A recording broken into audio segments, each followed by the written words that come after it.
Eyre, Chapter 25. The month of courtship had wasted. Its very last hours were being numbered.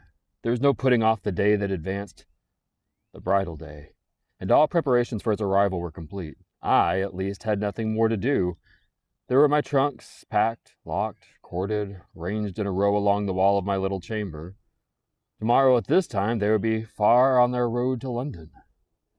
And so should I, D.V., or rather not I, but one Jane Rochester, a person whom as yet I knew not. The cards of address alone remained to nail on. They lay 4 little squares on the drawer. Mr. Rochester had himself written the direction, Mrs. Rochester, Hotel London, on each. I could not persuade myself to affix them or to have them affixed. Mrs. Rochester. She did not exist. She would not be born till tomorrow, sometime after 8 o'clock a.m. And I would wait to be assured she had come into the world alive before I assigned to her all that property. It was enough that in yonder closet opposite my dressing table, garments said to be hers had already displaced my black stuff lockwood frock and straw bonnet. For not to me appertained that suit of wedding raiment. The pearl-colored robe, the vapory veil, pendant from the usurped portmanteau. I shut the closet to conceal the strange, wraith-like apparel it contained, which, at this evening hour, 9 o'clock, gave out certainly a most ghostly shimmer through the shadow of my apartment. I will leave you by yourself, White Dream, I said. I am feverish. I heard the window blowing. I will go out of doors and feel it. It was not only the hurry of preparation that made me feverish, not only the anticipation of the great change, the new life which was to commence tomorrow, but these circumstances had their share, doubtless, in producing that restless, excited mood which hurried me forth at this late hour into the darkening grounds. But a third cause influenced my mind more than they. I had at heart a strange and anxious thought. Something had happened which I could not comprehend. No one knew of or had seen the event but myself. It had taken place the preceding night. Mr. Rochester that night was absent from home, nor was he yet returned. Business had called him to a small estate of 2 or 3 farms he possessed 30 miles off. Business it was requisite he should settle in person, previously to his meditated departure from England. I waited now his return, eager to disburthen my mind, and to seek of him the solution of the enigma that perplexed me. Stay till he comes, reader, and when I disclose my secret to him, you shall share the confidence. I sought the orchard, driven to its shelter by the wind, which all day had blown strong and full from the south, without, however, bringing a speck of rain.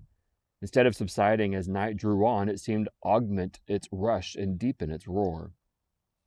The trees blew steadfastly one way, never writhing round and scarcely tossing back their boughs once in an hour. So continuous was the strain, bending their branchy heads northward, and clouds drifted from pole to pole, fast following, mass on mass. No glimpse of blue sky had been visible that July day. It was not without a certain wild pleasure I ran before the wind, delivering my trouble of mind to the measureless air torrent thundering through space. Descending the laurel walk, I faced the wreck of the chestnut tree. It stood up, black and riven, the trunk split down the center, gasped ghastly. The cloven halves were not broken from each other, for the firm base and strong roots kept them unsundered below. Though community of vitality was destroyed, the sap could flow no more. Their great boughs on each side were dead. The next winter's tempest would be sure to fell one or both of them on earth. As yet, however, they might be said to form one tree, a ruin, but an entire ruin. You did right to hold fast to each other, I said, as if the monster splinters were living things and could hear me. I think, scathed as you look, and charred and scorched, there must be a little sense of life in you yet. Rising out of that adhesion at the faithful, honest roots, you will never have green leaves more, never more see birds making nests and singing idyls in your boughs. The time of pleasure and love is over with you, but you are not desolate. Each of you has a comrade to sympathize with him in his decay. As I looked up at them, the moon appeared momentarily in that part of the sky which filled their fissure. Her disk was blood-red and half overcast. She seemed to throw on me her bewildered, dreary glance and buried herself again instantly in the deep drift of cloud. The wind fell for a second round Thornfield, but far away over wood and water poured a wild, melancholy wail. It was sad to listen to, and I ran off again. Here and there I strayed through the orchard, gathered up the apples with which the grass round the tree roots was thickly strewn. Then I employed myself in dividing the ripe from the unripe. I carried them into the house and put them away in the storeroom. Then I repaired to the library to ascertain whether the fire was lit, for, though summer, I knew on such a gloomy evening Mr. Rochester would like to see a cheerful hearth when he came in. Yes, the fire had been kindled some time and burnt well. I placed his armchair by the chimney corner. I wheeled the table near it. I let down the curtain and had the candles brought in ready for lighting. More restless than ever, when I had completed these arrangements, I could not sit still nor even remain in the house.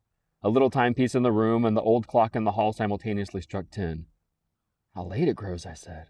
"I will run down to the gates. It is moonlight at intervals. I can see a good day on the road." He may be coming now, and to meet him will save some minutes of suspense. The wind roared in the great trees which embowered the gates, but the road, as far as I could see, to the right and the left, was all still and solitary, save for the shadows of clouds crossing at intervals as the moon looked out. It was but a long, pale line, unvaried by one unmoving speck.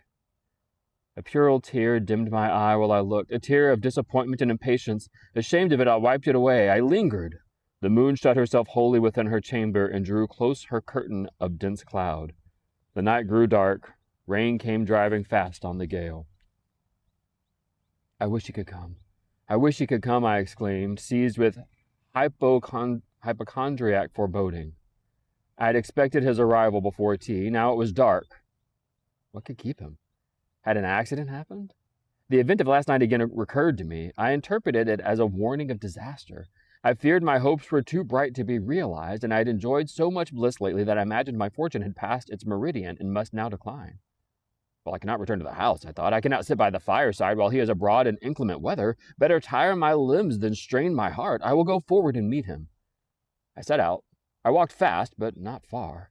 Ere I had measured a quarter of a mile, I heard the tramp of hoofs. A horseman came on, full gallop. A dog ran by his side. Away with evil presentiment! It was he! Here he was, mounted on Mesrour, followed by Pilate. He saw me, for the moon had opened a blue field in the sky and rode in it watery bright. He took his hat off and waved it round his head. I now ran to meet him. "There," he exclaimed, as he stretched out his hand and bent from the saddle. "You can't do without me, that is evident. Step on my boot toe, give me both hands, mount." I obeyed. Joy made me agile. I sprang up before him. A hearty kissing I got for a welcome, and some boastful triumph which I swallowed as well as I could. He checked himself in his exultation to demand, "But is there anything the matter, Janet, that you come to meet me at such an hour? Is there anything wrong?" "No, but I thought you would never come. I could not bear to wait in the house for you, especially with this rain and wind." "Rain and wind, indeed! Yes, you are dripping like a mermaid. Pull my cloak round you, but I think you are feverish, Jane. Both your cheek and hand are burning hot. I ask again, is there anything the matter?" "Nothing now. I am neither afraid nor unhappy." "Then you have been both?" "Rather. But I'll tell you all about it by and by, sir. I dare say you will only laugh at me for my pains." "I'll laugh at you heartily when tomorrow is past. Till then I dare not. My prize is not certain. This is you." "You have been as slippery as an eel this past month, and as thorny as a briar rose." I could not lay a finger anywhere, but I was pricked, and now I seemed to have gathered up a stray lamb in my arms. "You wandered out of the fold to seek your shepherd, did you, Jane?" "I wanted you, but don't boast. Here we are at Thornfield now. Let me down." He landed me on the pavement. As John took his horse and he followed me into the hall, he told me to make haste and put something dry on, and then return to him in the library.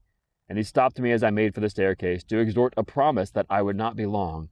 Nor was I long. In 5 minutes I rejoined him and found him at supper.